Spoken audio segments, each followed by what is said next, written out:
I'm going to invite you to join me, if you would, in Ephesians chapter 6. This is where we were just at for the scripture reading, and I'm going to try to do the best that I can to make progress as quick as possible. We've been looking at the armor of God, starting with the belt of truth a few weeks ago. Then we moved on to the breastplate of righteousness, which was covered last week. Today we're looking at the shoes of the gospel of peace. Today we're looking at the shoes of the gospel of peace. I'll give a little bit of background about this, but let's just look at that one more time. Ephesians chapter 6, verse 15. And the reason I asked you to go to Ephesians chapter 6 is because this is where the whole armor of God is found, this reference that we're preaching on during this series. But I'll have a lot of text I'll try to cover today, but I'll have them on the screen so I can move through them quicker. And it says, as shoes for your feet, having put on the readiness given by the gospel of peace. The readiness given by the gospel of peace. Do you know that shoes make up an important element of your armory for war? Did you know that? Hopefully you'll never learn it this way, but anybody who's ever been incarcerated or near those incarcerated like Ryan realize that there's one clear sign that things are about to defend and get serious, and it's when people lace up, when they put their shoes on. Because one thing you don't want is to engage in warfare without being able to keep stable ground and keep from slipping. Let's talk a little bit about let's set up some context like we have before for every armor, looking at what Paul envisioned in his mind when he talked about these shoes that represent the gospel of peace. Obviously, the shoes that in his day, slightly different than ours. Now, I used to make fun of my brother because he used to like wearing open-toe sandals, and I said, what kind of man wears open-toe sandals? But the footwear of their day was open toes. You can see these Air Centurions over here on your right. But historically, the Roman military sandals called the caligae that Paul was referring to were heavy-duty, open-toed leather sandals designed for long marches. They were designed for long marches, meaning that they were good for making movement and making progress, and yet they were strapped tightly to the foot and ankle, providing both mobility and protection, and they were fitted with hobnails. Anybody know what hobnails are? Good, me neither. So, but I've never seen them, but basically, they're these nails that are at the bottom of the shoe, metal studs embedded in the soles to provide traction and stability, especially on rugged terrain or in battle. So you can imagine like soccer cleats, right? But imagine soccer cleats made of metal studs that would pierce the ground whenever you walk. Has anybody here ever been stepped on with soccer cleats before? Joyous feeling, ain't it? Well, these right here, their sandals were good for two things. They were good for standing still, planting your feet, being 10 toes down to the ground, and firm and locked into your position. But they were also good for moving and for mobility. These sandals gave soldiers sure footing, essential for both marching and for standing firm in combat. How many of you know that the gospel is supposed to be twofold? The gospel of Christ should do something in our hearts where we are able to stand firm when it's necessary to stand firm, but where we are not dormant because we are also taking this beautiful message on to those who would need it. How many of you understand that the gospel has two elements? One that is for you to stand firm, and another one is for you to deliver when it's necessary. Anybody here recognize that the intended goal of Christ is not simply for you to come, but for you to also go? He calls us to come.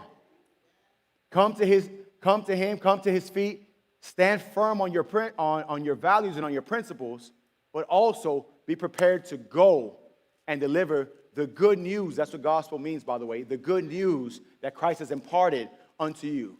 And if we are only experiencing one of those two elements, the reality is our spiritual life is deficient. I'm not here to make anybody feel bad, but if I'm only experiencing one of those two elements, if I believe my call is to accept, embrace the good news of Jesus Christ and salvation that he came to offer, but I just hoard that, and nothing touches my heart to take that on, then I am robbing myself of a beautiful experience. And at the same time, I'm also deficient if I'm trying to share good news that has not impacted my life enough to transform it.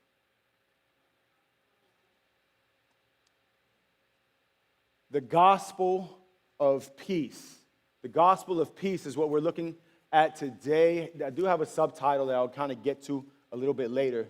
The subtitle of today's message is What Are Those? What are those? I'll explain that in just a moment. But let's go to some scripture here as we grapple with this topic of the gospel of peace. The gospel of peace. Isaiah 9, verse 5 to 6 tells us, for every boot of the tramping warrior in battle tumult and every garment rolled in blood will be burned as fuel for the fire.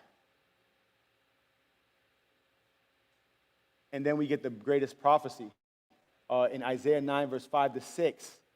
Well, not the greatest prophecy, but one of the great prophecies that point forward to Jesus Christ coming in the Old Testament. Many hundreds of years before he arrived on the scene, it said, for to us a child is born, unto us a son is given, and the government shall be upon his shoulder, and his name shall be called Wonderful Counselor, Mighty God, Everlasting Father. What's that last one? Prince of Peace. We oftentimes hear this at Christmas time to warm our hearts about a defenseless baby. But this is prophesying of a God who would come and face every adversity you could ever think of, and yet, though he had the power to snap his finger and dispose of his enemy, he chose peace. He chose peace. Some of us choose peace because we don't have another choice in certain battles.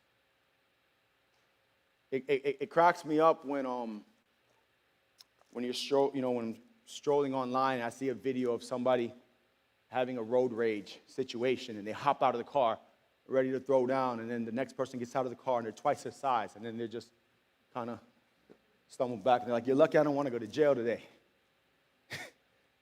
They chose their fight. As a matter of fact, one of the things that I can't stand about bullies is that they pick on not just the weak or the defenseless, they pick on those who they think will not retaliate. If you're a real tough guy, you're not going to pick and choose your battle. You're going to stand on principle no matter who it is, right? And Christ stood on principle no matter who he was dealing with. But Christ standing on principle was choosing peace, choosing love, when he could have easily handled the situation in a different way. He is our example.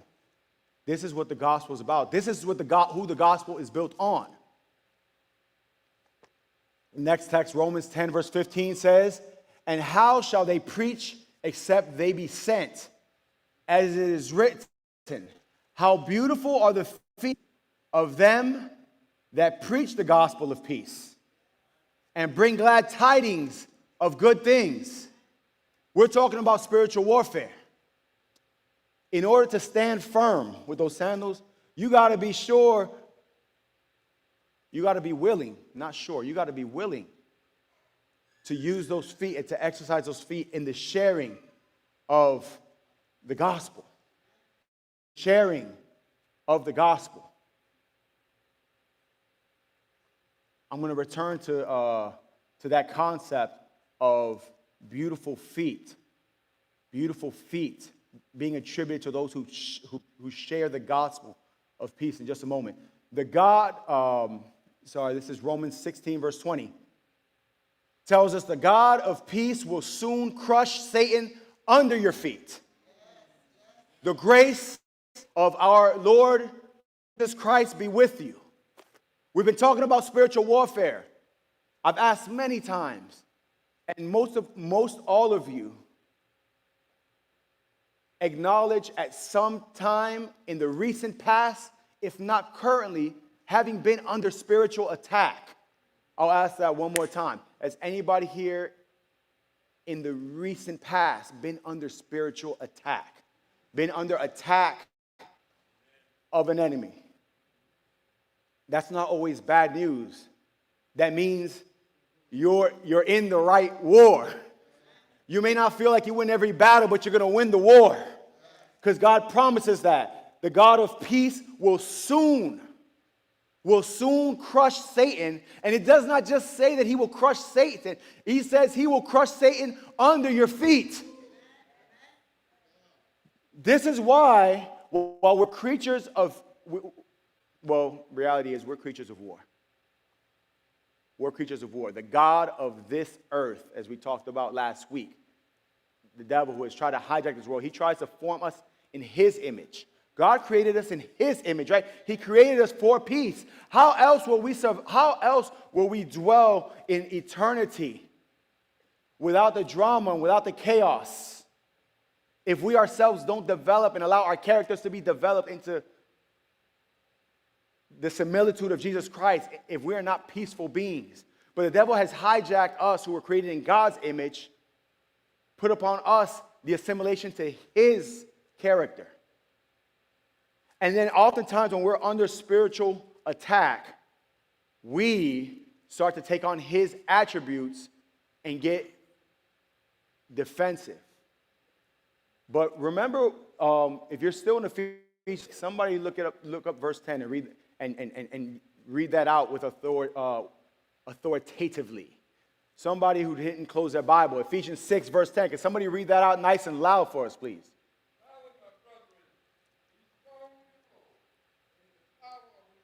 Keep going. Keep going.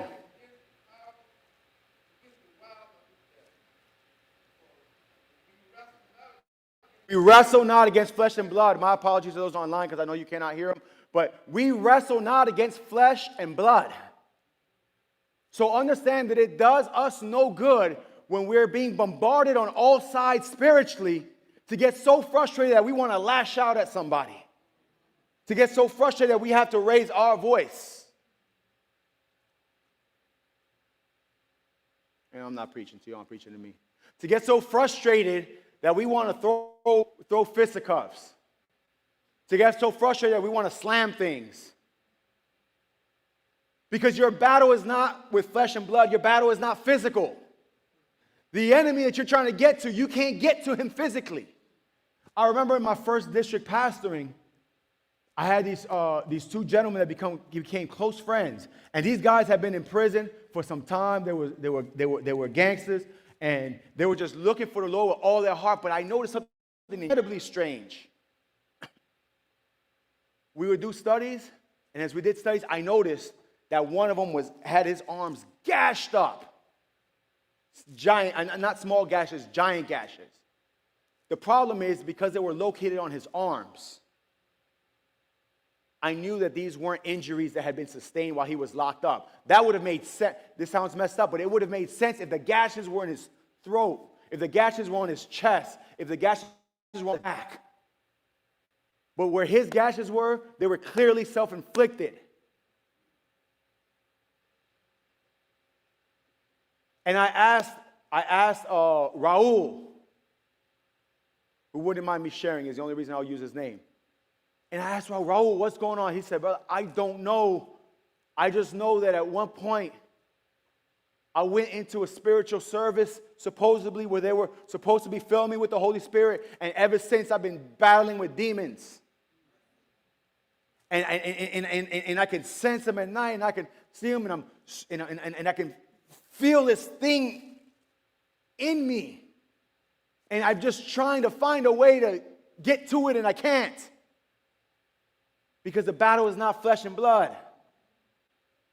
And then I spoke to my other friend, and I won't mention his name, but I spoke to my other friend who I noticed a similar phenomenon. I was 3 or 4 months into pastoring. I'd never met dudes. I'd never met guys from the hood, from this element that did this. So it wasn't like a goth culture. You understand what I'm saying? It wasn't like a type, you know what I'm saying? These were like badges of shame for them. But he was going through the exact same thing. And then he got a new apartment. I remember him saying, hey, Ed, can you come by my apartment and just pray? I just feel this strange presence, and I don't want it here, and I know this is spiritual warfare. And we went over there, and we prayed. None of that strange sage stuff, none of that. We can't. You got to pick an army. You got to pick a side and stick with it. Man, I'm so tempted to detour and talk about the Civil War and the gentlemen that try to play both sides of up on the Mason-Dixon line, where the North met the South with both, with Confederate at the top and Union Army at the bottom. He'd have been better off wearing a mullet. Been party in the front, business in the front, party in the back. But he tried to go northern in the bottom, southern up top, and he got shot up by both armies. I went to my friend's house, and we didn't do no sage burning and none of that stuff. We just got into deep prayer, fasting, praying, asking God's presence, getting rid of anything in the environment that didn't need to be in the environment. Anything that was going to roll out a welcome mat for the enemy. And he started sending me messages in all the subsequent evenings saying, hey, God is real. He's done something powerful. For the first time since I got out, I don't feel the devil breathing down my neck. The battle is not flesh and blood. So you have to understand that when the enemy comes attacking you with spiritual warfare, you got to clamor to God, and the way to suppress the flesh. Stop lashing out at people because you're under spiritual attack. God is a God of peace. Don't be an agent of chaos. He promises us that the God of peace, even though the devil only wants to murder, kill, and destroy, even though the devil is violent, as much as you want to, you can't get to him. You can't wrap your hands around him, around his neck. And you're not built like that anyways. He'd manhandle you if it was for himself. But greater is he that is in you than he that is in the world. And because God is greater, he promises that soon he will crush Satan, and he will give us the pleasure of crushing him under our feet. So strap up the gospel of peace. This world is a prison sometimes. Don't take your shoes off. Stay ready for war, but have the right gospel. The gospel of peace. This is how you heap hot coals on the devil. Man, lately, and I know everybody here has their different situations, but lately, the attacks have just come quickly and nonstop and one after another. And just taking it in and praying to God, help me not react. Because by nature, I'm impulsive. I got my father's nature. My father will make a scene, blow up the spot wherever. He's, as I said in his memorial service the other day, my father is rated E for everyone. Anybody gets it. And I said, Lord, help me. Help me to not react. Help me to die to self. Not because I'm good, but because I'm not. Because if you came across a dead man on the road, and you kicked him, and you spit on him, and you slapped him in the face, what would he do? He wouldn't react. I said, Lord,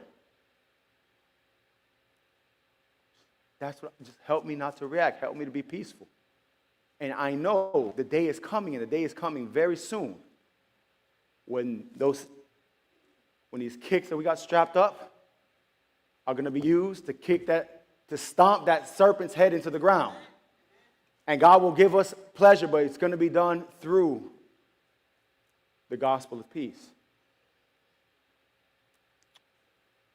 Isaiah 52, verse 7 and 8. How beautiful upon the mountain the feet of him who brings the good news. That is the gospel. Who publishes peace. Who brings good news of happiness. Who publishes salvation. We'll talk about that in a couple weeks. Who says to Zion, your God reigns. Notice a very specific gospel that it's bringing, right? Very specific news. It doesn't say, blessed are the feet of those who go door to door, warning people that are destroyed if they don't get it together. Notice it doesn't say, blessed are those who stand on street corners telling people, God hates your kind. It doesn't say, blessed are those who warn people, you better come out of that church. That church is Babylon, and you're going to be destroyed. I'm not saying there's not a context and a place for some of those things. I hope to address this in just a moment. But it says, beautiful upon the mountain are the feet of him who brings good news. When you share the gospel, what are you sharing? Because some of us wonder, man, why is it so difficult to get somebody to accept the gospel? I've been trying so long. Well, the gospel means good news. Is that what you're bringing? What are you trying to take? In a world like the world that we're in, you would think good news would be like a cup of water in the desert. It actually is. Sometimes we need to analyze what is the gospel that we're bringing, because sometimes we're not bringing the gospel at all. The gospel is good news. It says who publishes peace. Peace. If you're out here trying to pin individuals up against each other, that's not the gospel.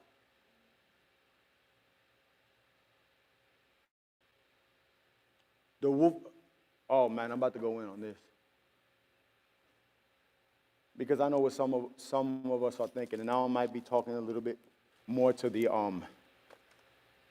veterans, not the service veterans. Thank you for your service, not the military veterans. I'm talking about the ones who've been in this church for a long time. Long time. Pastor, I've been sharing the gospel for a long time. Not seeing a lot of fruit out of it, but I've been doing it. And I hear all this noise about good news and about love and about grace and about forgiveness, but God has called me to be a watchman. Raise your hand if you understand if you understand what I'm saying when I say watchman. Raise your hand if you understand the reference real quick. God has made me a watchman on the walls. People have different ministries. My ministry is to watch what others are doing and keep the enemy from storming the gates and bringing compromise and confusion into God's church. That's my ministry. All right, let me go here. I'm gonna have to cook on this one for just a little bit, because at our church, most individuals that would take on this that take on this mind heavily, and we do get them, because as they sit in attendance, I get phone calls and email. Not phone calls. It's rarely a chance to respond to it. It's a phone call or a text or email. But most individuals within our church were already kind of like, the church is a little too gospel-centric. Let me go somewhere else. But they passed through, and maybe you may be harboring some of these thoughts. I used to, when I came into the church and I got converted, I gave my life to the Lord, and I went from being just the most repulsive individual you could imagine to thinking that I had a halo over my head everywhere I went. And this was just in a matter of months. I encountered a few individuals, got to studying prophecy, deeply got embedded and indoctrinated with all these superiority. I got these superiority complexes embedded into me, thinking that I was not just better than anybody who didn't share my doctrine, but I was better than everybody who shared my doctrine in the church and was not ready to pounce on people with the Bible, utilized out of context. So I took a lot of pride in considering myself a watchman. I hear this weak gospel. Look at these people out here preaching this weak gospel. They can go to a Sunday church and get that. If they come over here, they got to get the meat. Let me tell you what a biblical watchman is. First off, this is Isaiah 52, verse 7 and 8. The concept of watchman, most of you are going to get it from the book of Isaiah, you're going to get it from the book of Ezekiel. Most who use these analogies reference Ezekiel more than Isaiah. The problem with that is that Isaiah starts this concept over 100 years prior to Ezekiel. And when Isaiah starts teaching on this concept of the watchman, look what he says. The voice of your watchmen, they lift up their voice.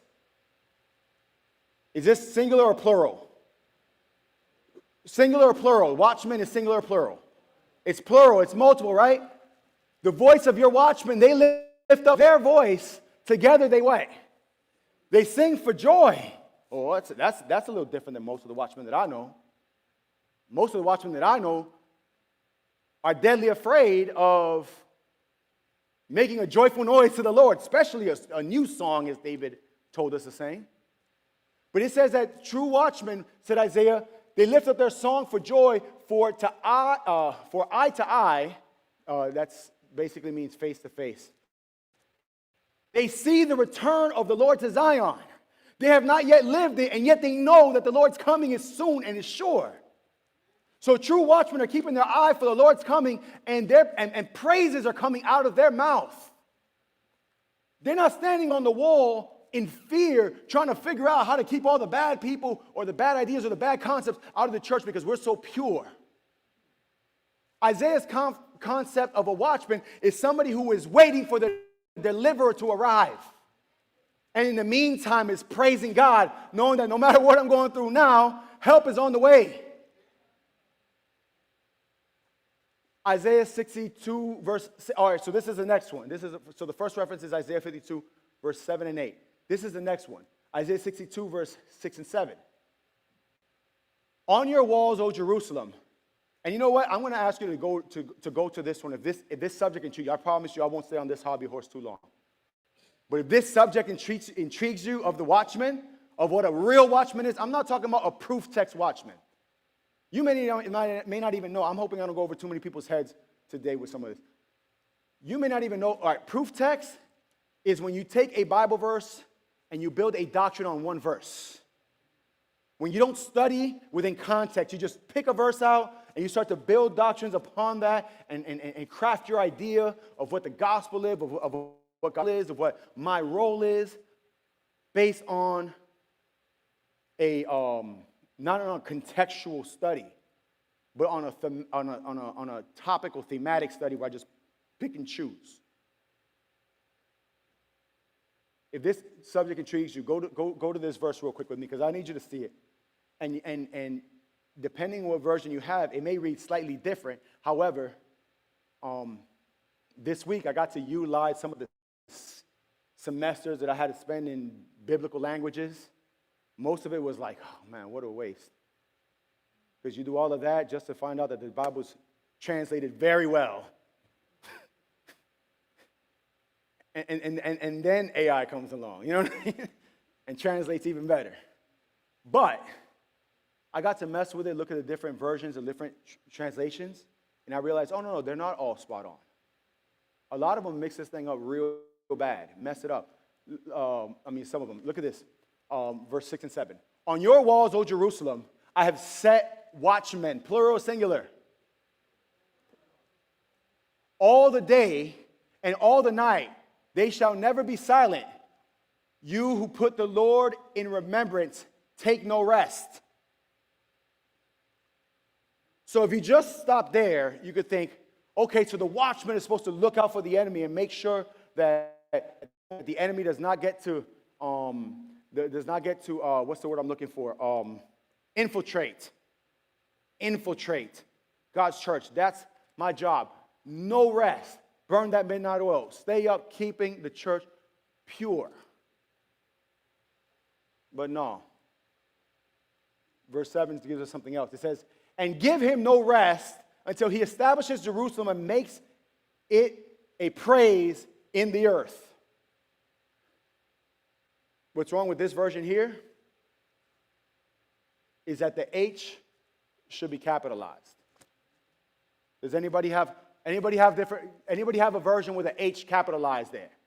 You got one, right? And I assume you're King James, right? New King James? Well, how does your version read? And give him no rest.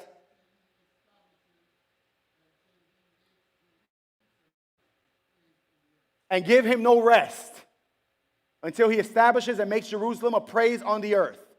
Who is that he that it's talking about? Who do you think it's saying? Give watchmen, keep an eye out, watch carefully what's going on, and give him no rest until it's established. Do you think that that's talking about give those who are bringing compromise into the church no rest? Who is that saying to give no rest? God. It says, check this out, as though it even needs to be done. It says, hold God to his promises. That's what the verse is saying. It's saying promises. Sorry, I know I don't usually do this, but I'm sweating. Give God no rest till he does what he said he was going to do. The concept of the watchman at the offset, 100-something years before Ezekiel comes along, are those who are watching out, realizing that we're behind enemy lines, realizing that we're in captivity, realizing that our deliverer is coming. Keep an eye out for him. They're not looking in here trying to find fault. They're looking out there and saying, my deliverer is coming. Remind him to keep his promises. You want to be a watchman in God's church? Start watching for the Lord's coming.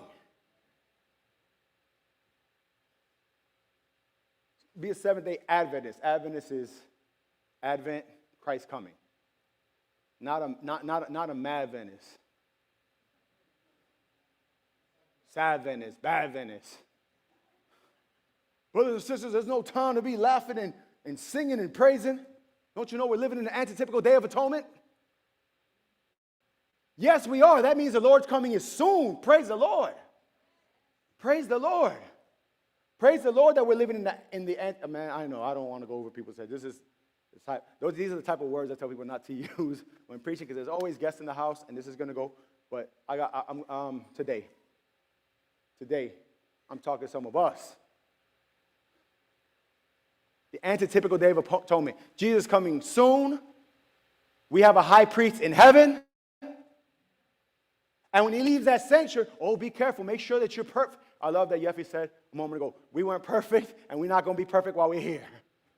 Because there's some folks who would say, no, but we have to be perfect so we can stand without an intercessor in the heavens. When Christ comes out of the most holy place, you have to be perfect to stand on your own. What part of the gospel? So Christ's grace is no longer sufficient. So the good work that he has started in us, he will not complete it till the day of his return. He's going to complete it afterwards because I got to stand on my own righteousness. No. I'm a watchman. Not because I have to protect and make sure I keep God's people in line. I'm a watchman because God is already good and he's got God's people in the palm of his hand. And he's coming to take them home. That's what makes me a watchman. So the other reference to it, for example, is in Ezekiel. The word of the Lord came. And this is the one that a lot of people like to latch on to. Son of man, speak to your people and say to them, if I bring the sword upon a land and the people of the land take a man from among them and make him their watchman, singular or plural?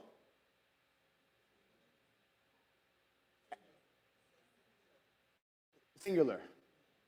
And if the people take to them a man and make him their watchman, and if he sees the sword coming upon the land and blows the trumpet and warns the people, then if anyone who hears the sound of the trumpet does not take warning, and the sword comes and takes him away, his blood shall be upon his own head.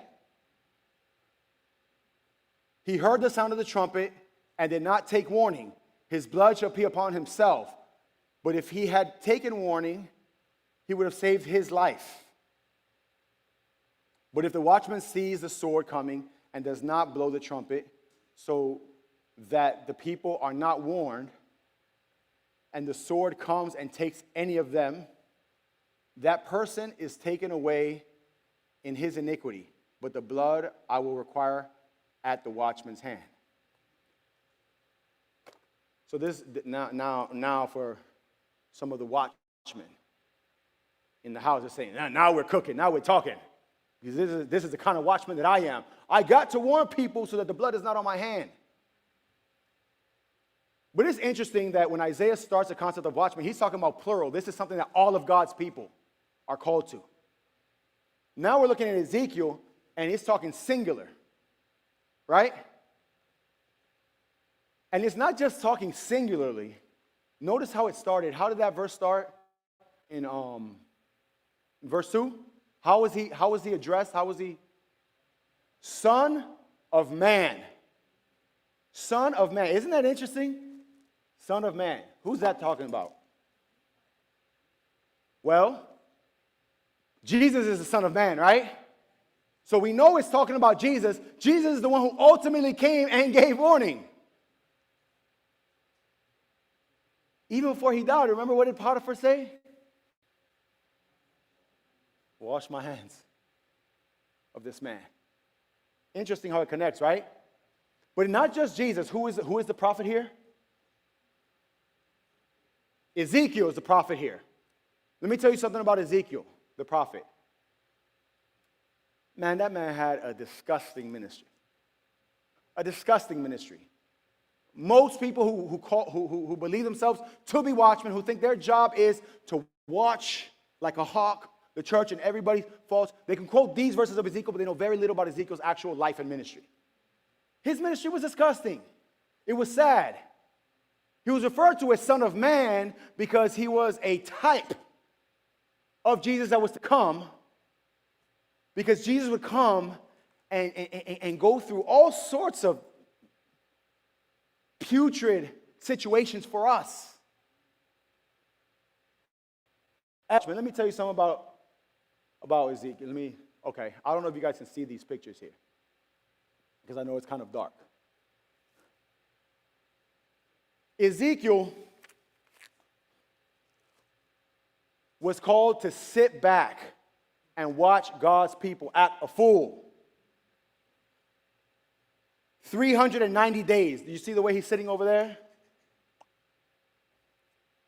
The way some of us look on Sabbath afternoon while others are doing outreach. Oh, let me stop, man. No, Sabbath is for rest. Just make sure you find some time. Look here. That man, 390 days in that position. God required him. That's why he called him Son of Man. All right, you be a watchman. He sat there 390 days in that position. I know some of y'all think like, man, I wish I could get 390. No, like he couldn't move. Don't ask me how he used the restroom. Well, surely God wouldn't have had him just wait 390 days on that position, leaning on his left side. You know how bad he needed to go to a chiropractor probably halfway through? Just watching the foolishness. And then God says, all right, now you can turn to your right side. Spend 40 days in that position watching Jerusalem. Watchmen.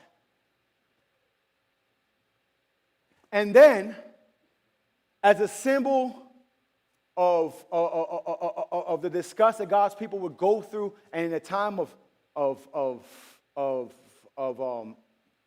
don't know what the word is, in a grotesque time in their history, he made them eat food cooking it over animal dung, cow excrement. He said, no. You're going to cook and prepare your meals over cow excrement. And you're going to take this thing and you're going to know what it's like for me to take in and consume what my people do. No, it could have been worse. Originally, God said human excrement. Because that's the scenes that I got to take. That's what it's like to deal with my people. Sit there and consume food, cook them, prepare over human excrement. And Ezekiel begged, please, can it be cow? He said, all right, cow.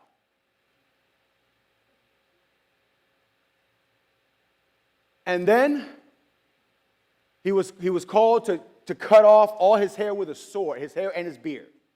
To chop his beard, to chop his hair with a sword. Not with a nice razor. See, I get a clean shave. Y'all see that? I ain't got a halo, but I still shine. But I have a nice razor. Does a fine job quick. No. With a sword. Right? And take a third of it, split it here, representing what's going to happen with God's people. See, everything that happened in his life was symbolic.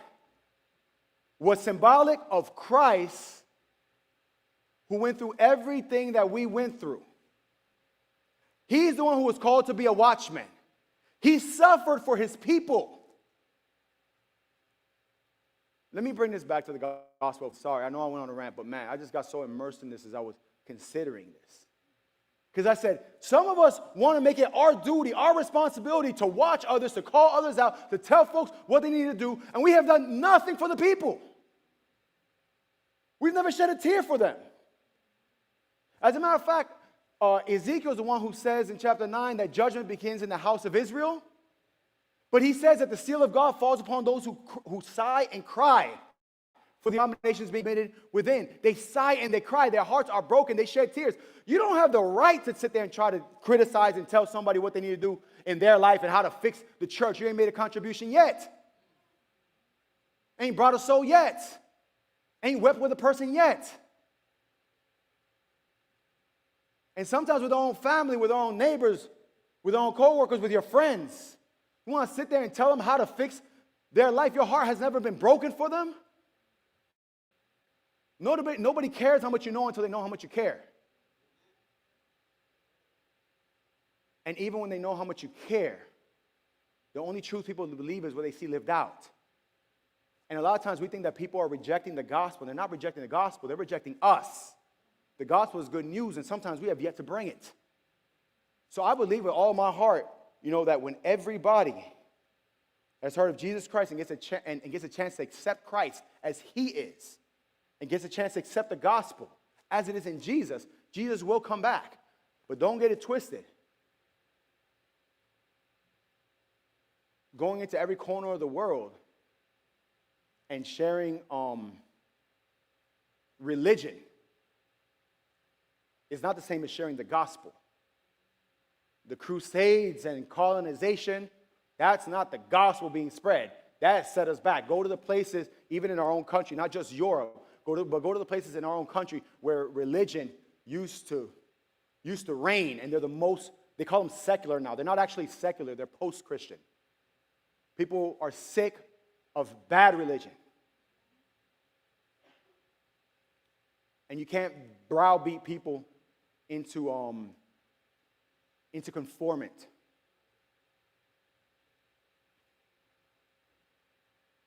And the reality is a person who is not at peace with themselves will be at war with the world. This is why you need the gospel of peace. The gospel has to impact and affect your own heart before it can impact and affect others. If the gospel has not brought you to a place of peace, what in the world do you have to share that somebody else is going to want to embrace? Because at the end of the day, we're not in the pursuit of happiness. I know we say the pursuit of happiness, but when most people say the pursuit of happiness, they're not looking for laughs or giggles or joy or entertainment or a good time. People are looking to have peace in their life because it's the number one thing that this world robs you of. People are looking for peace. That's what the pursuit of happiness actually is. People are not rejecting a gospel of peace.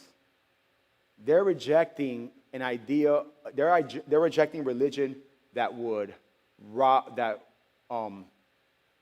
work to the contrary. And sadly, in this world, it is what people have seen the most.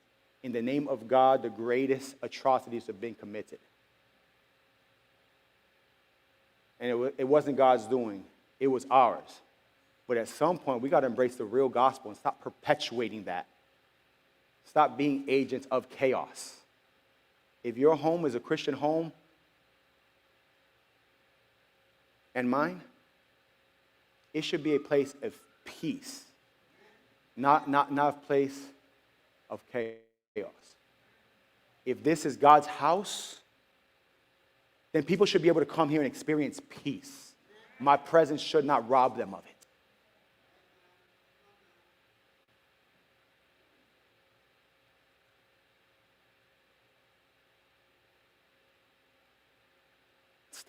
Let's stop being lazy and saying that young people left the church because the world is so split, because of what they're learning in school. No, because they're not learning about a God of love and a gospel of peace here, because they're seeing all the drama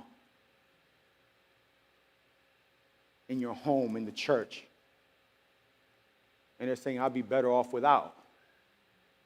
Stop being lazy and saying people just don't want to hear it.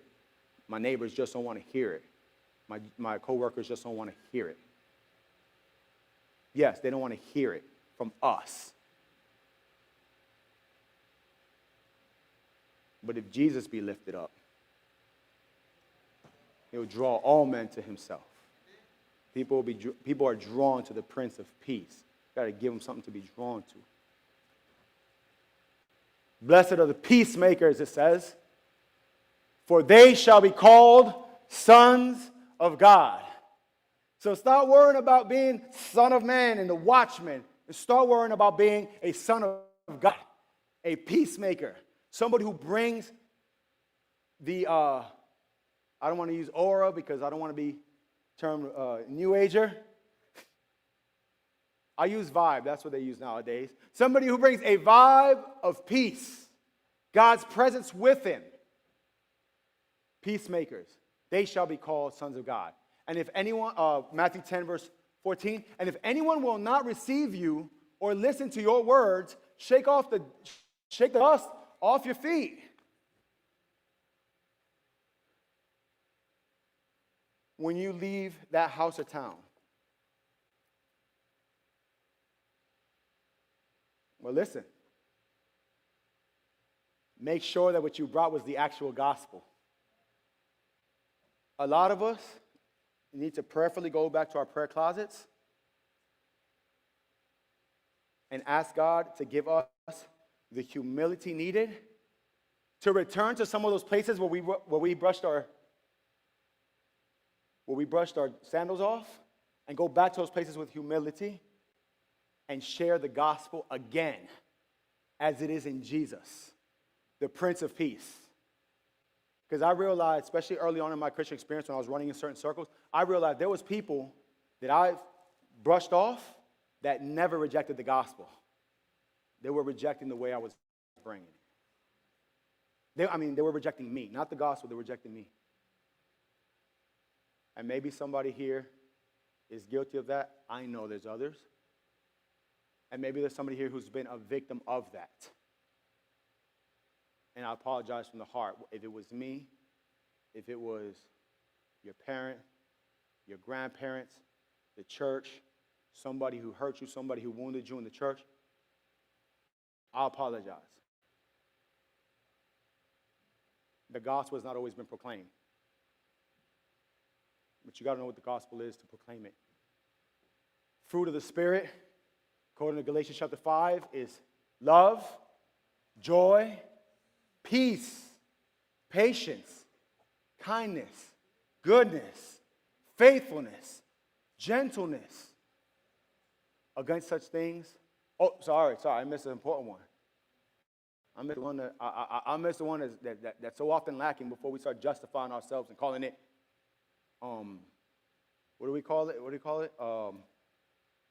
I forgot. Self-control. We call it a spiritual indignation. That's what we call it. Spiritual indignation. It's my zeal for God that makes me nasty. No. It's the counterfeit spirit within us that makes us nasty. The Spirit of God gives us self-control. It gives us patience. It gives us gentleness. Not when things are easy, when things are not. That's when we need to pray the most.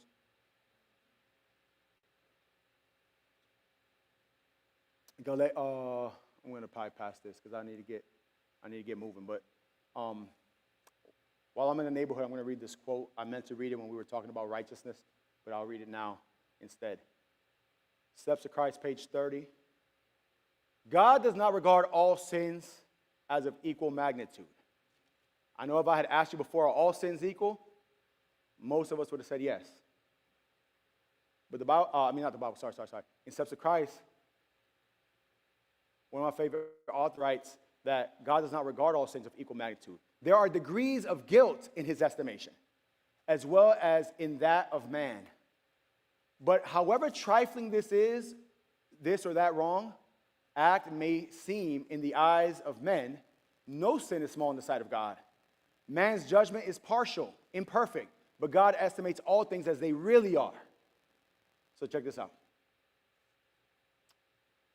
The drunkard is despised, the alcoholic is despised and told that his sin will exclude him from heaven, while pride, selfishness, covetousness, it's called hating, that's called envy, too often go unrebuked. They're just joking. But these are sins that are especially offensive to God. Let me repeat that for those who subscribe to the little sister with the red books or the unread books. But these are the sins, pride, selfishness, covetousness. These are the sins that are especially offensive to God. For they are contrary to the benevolence of his character, to that unselfish love which is the very atmosphere of the unfallen universe. He who falls into some of the grosser sins may feel grosser sins, the drunk, the alcoholic, the person who's porn addicted, the sexual addict, the grosser sins. He may feel a sense of shame and poverty and his need for the grace of Christ. But pride feels no need. And so it closes the heart against Christ and the infinite blessings he came to give. Be careful about accepting and embracing false gospels because it gives false assurance. Ephesians 4, verse 1-3, therefore I, prisoner of the Lord, implore you to walk in a manner worthy of the calling which you have been called, with all humility and gentleness. With what? With humility and gentleness, with patience, showing tolerance for one another in love, being diligent to preserve the unity of the Spirit in the bond of peace.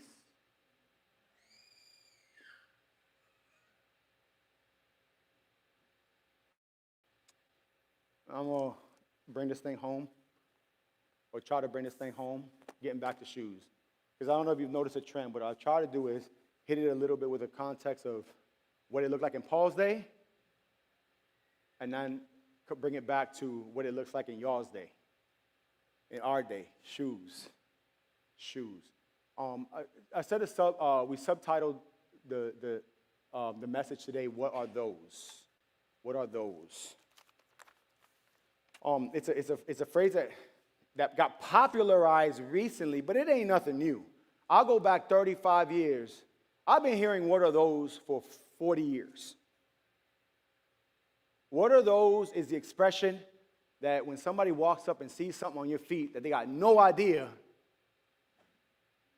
where you got them, they say, what are those? I used to have to play basketball games in Eagle Force Strikes. Anybody here ever owned a pair of Eagle Force Strikes? Nobody would admit if they did. I'm from the old school where when Payless was cheap, and then Payless became too expensive, so you had to go to the flea market, to La Pulga. Those who know what I'm talking about. And I don't say this to denigrate anyone for their style of shoes. As a matter of fact, that might be your style right there. But I remember feeling shame because we live in a country of affluence, and everybody wants to feel stylish. And man, I remember when I got my first pair of name brand sneakers, and I felt so good. They were called British Knights. Anybody remember? Anybody old enough to remember BKs? British Knights? Oh, I felt so good. And I remember when my father sent me my first pair of Nikes, because that's what was hitting. There was a new athlete that came on the scene, really, really popularized basketball shoes. Anybody know what I'm talking about? Anybody know who I'm talking about? Michael Jordan, right? But that was such a pipe dream. I was just like, give me any pair of Nikes. And my father, doing the best that he can, my father was in New York, I was in Atlanta. You know, he was on the run, but he got me the best he could. Sent me, for my birthday, a pair of Nikes, came in about 2 months late. Put that first pair on, and I said, man, these feel kind of funny. These feel kind of funny, huh? I thought they were more comfortable than this. And I walked out into the neighborhood, thought everybody was going to be like, man, look at them Nikes. I went out kind of showing it off. You know when you're trying to show off, you just, oh, these old things? Nobody was impressed. As a matter of fact, I had a friend, well, I'm trying to remember because it was a long time ago, but I think he asked me, what are those? What are these? Don't you see the swoosh? I see something, but they don't look like Nikes. I was not that impressed after that with my dad's choice of fashion. He claimed he sent me some New York City knockoffs, and everybody. But then I moved to a beautiful highway in Atlanta, and we had a flea market down the street. And all of a sudden, I was adorning everything. I had wearing Tommy Hilfiger, Rolex watches, everything you can think of. Even my ID was fake from there. I don't condone any of it, but anything fake, they'll tell it to you there. As a matter of fact, I got their fake and went right over to the bootleg tattoo artist, and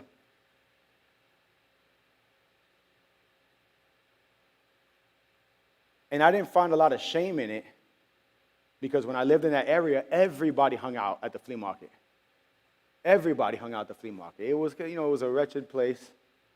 But because everybody hung out there, it's like in the world of the counterfeits, when you weren't a knockoff, and your friends weren't a knockoff, and your friends weren't a knockoff, and you spraying on designer imposter cologne, you're all wearing fake Rolexes. It's all right because you're in a world of counterfeits. But as I got older, I started realizing, like, oh, they didn't fly everywhere. Some places I went, it brought me great shame. When you were around somebody, listen closely. I hope you're catching the object lessons here. He who has ears. When I went somewhere where somebody was authentic, had something authentic, I realized I wasn't fooling nobody. So I quickly got over it. And as a matter of fact, I got a disdain for the knockoffs.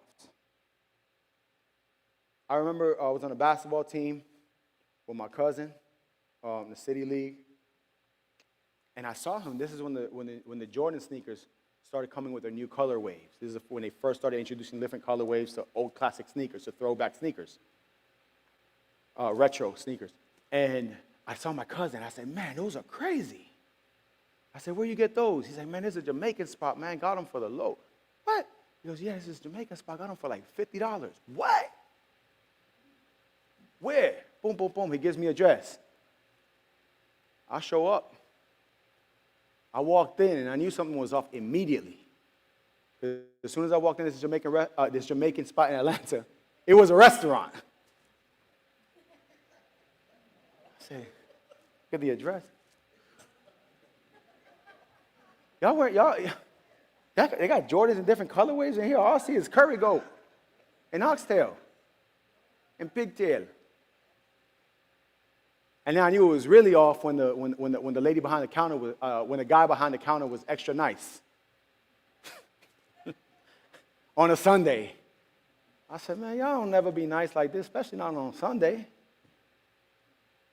And I said, look, man, I might be in the wrong place, but my cousin Marlon, slim, tall, good looking new, he said y'all got some joints. He said, sent me to a door in the back. I opened up the door, went in, twice as big in the back as in the front. Every knockoff pair of Jordans you could imagine in different colorways. And I put them on, and I said, man, this don't feel right. See, at this point, I already had Jordans. I still have a pair. Don't worry, y'all ain't pay for it. I used to have 2-3 jobs at a time, always. I kept a nice sneaker collection. When I put these on, they just didn't feel right. They looked good, but they didn't feel right. But I said, I'm taking them anyway. And I walked around, and every day I walked around in those shoes, I felt shame. I felt shame because I knew that I had my feet strapped down in something fake. He who has ears, I don't know if y'all are catching that.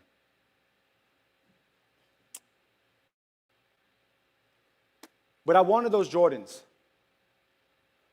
because Jordans were like a status symbol in urban culture. They're a big thing. I mean, now even more. I mean, even now it's like everybody has them. But back then it was like if you knew, you knew. And when I was a kid, I had a pair, and Jordans were it. All right, so I grow up, and I think Jordan is it. And they're just the best shoe you could possibly have. And I get a few pairs. I get a lot of pairs. When we left to go study ministry, I had boxes. And then I went to study ministry, and it was like, then I was broke and working for minimum wage. And slowly I had to wear, rather than wearing them once a month, I had to wear them every day. So I wore them out. Then I got the next pair, wore them every day. And about 6 years into ministry, I was done. I was Jordan-free, Jordan-less.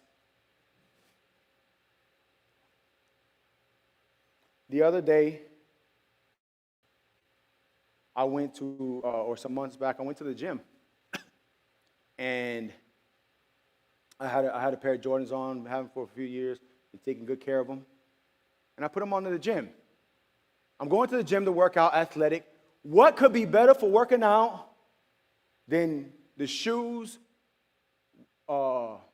named after the man that's the greatest of all time, after LeBron, that has got 6 championships, that was the definition of clutch, that was the status symbol for urban America. So I'm walking in the gym. I got these Jordans on. I've been taking good care of them for years.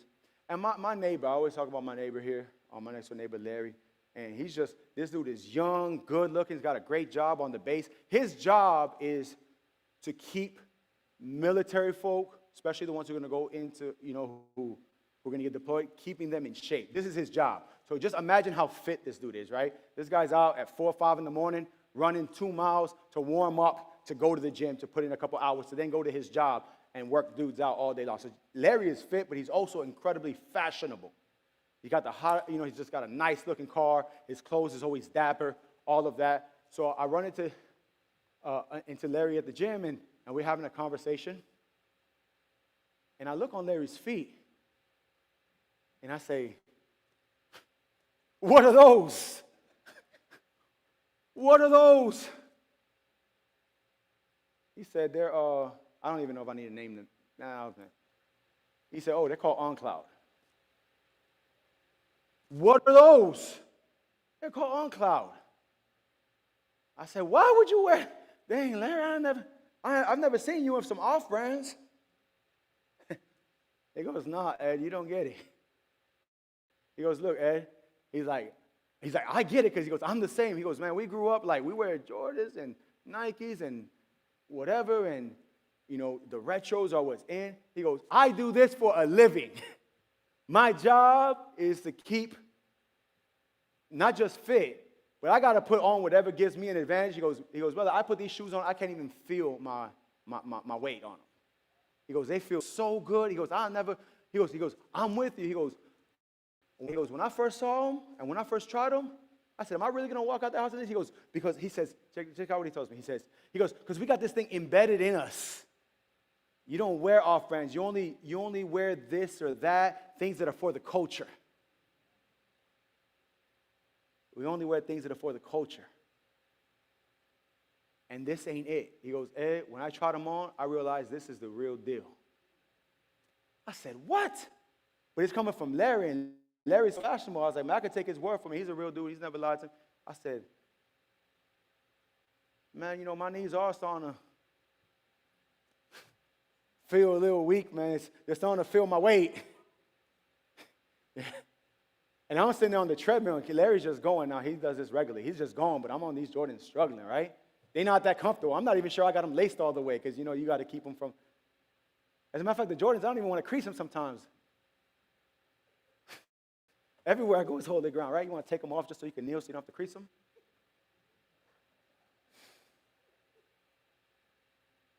But I thought about his shoes.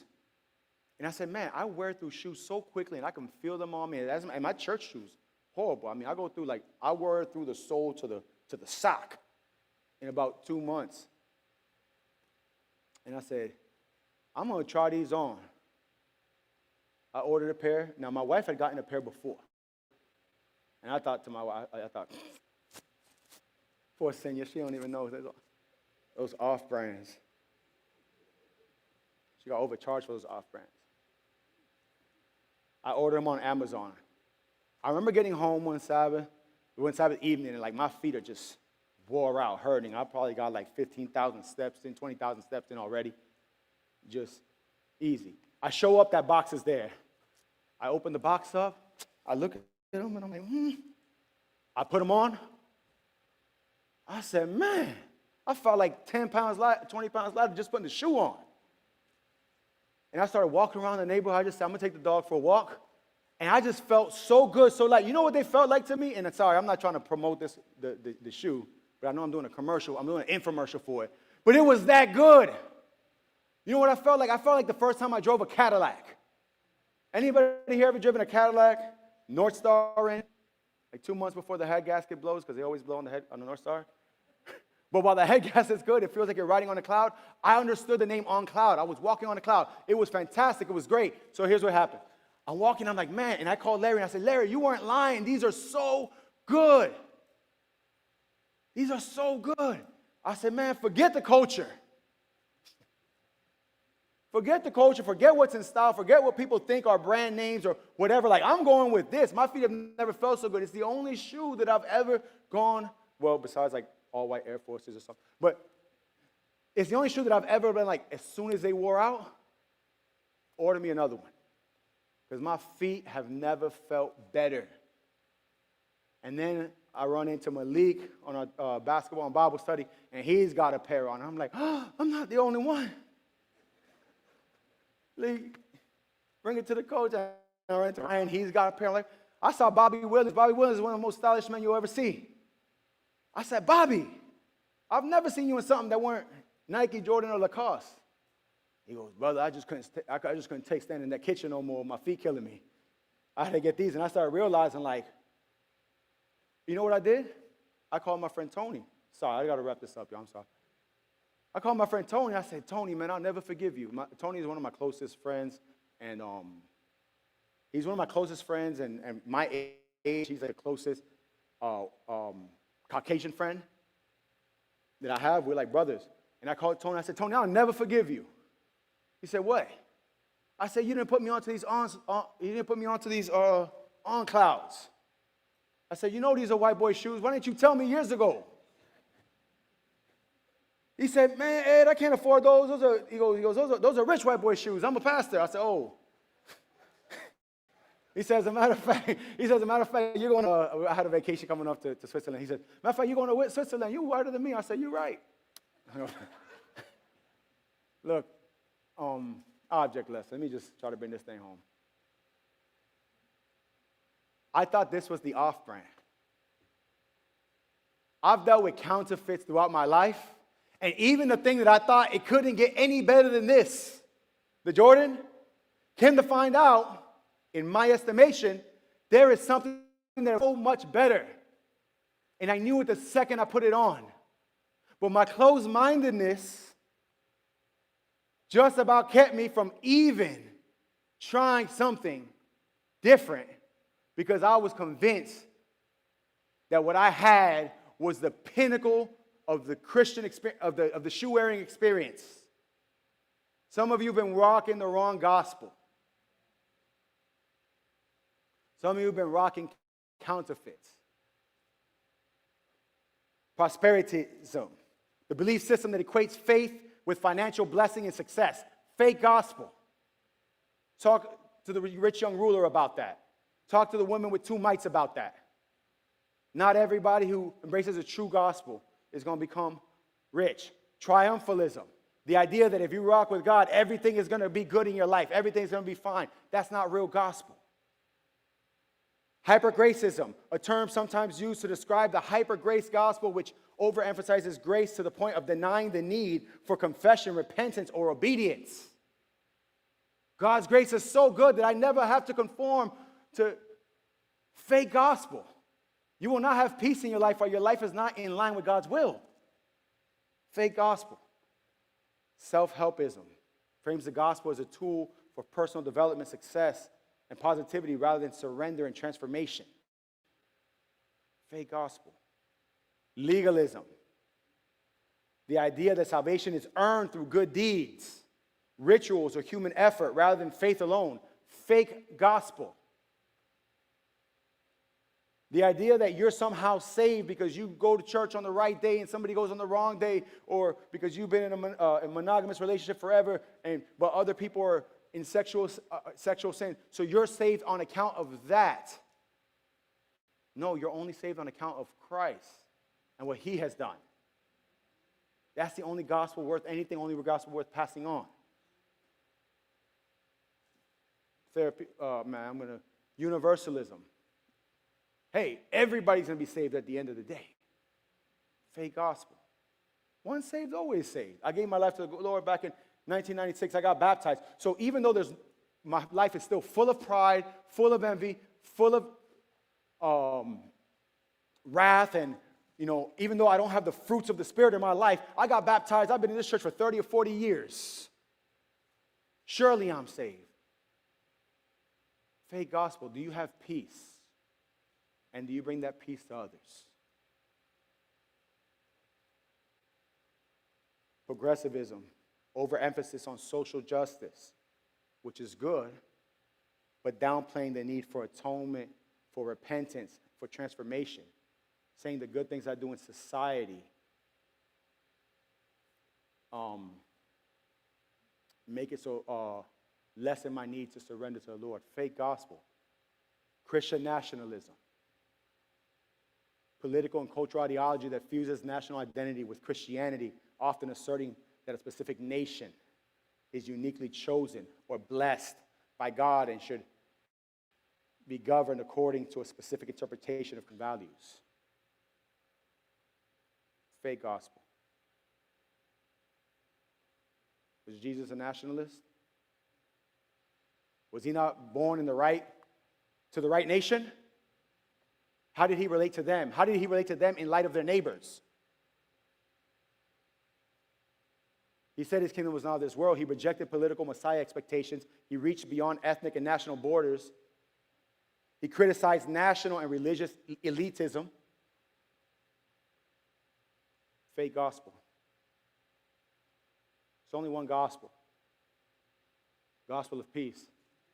Decision, I don't know what gospel you've leaned into. I don't know what gospel you were baptized into. I don't know what gospel you were raised into. I don't know what gospel you have been sharing. But there's only one gospel, as it is in Jesus Christ. The gospel of peace that keeps us not looking at ourselves for salvation, that keeps us not looking at others to see where they fall short, but it keeps us looking to the heavens from whence our Savior comes. And helps us to realize, music team, let's go. And helps us to realize that we serve not only a God, we serve a Prince of Peace. And when he be lifted up, he's going to draw all men unto himself.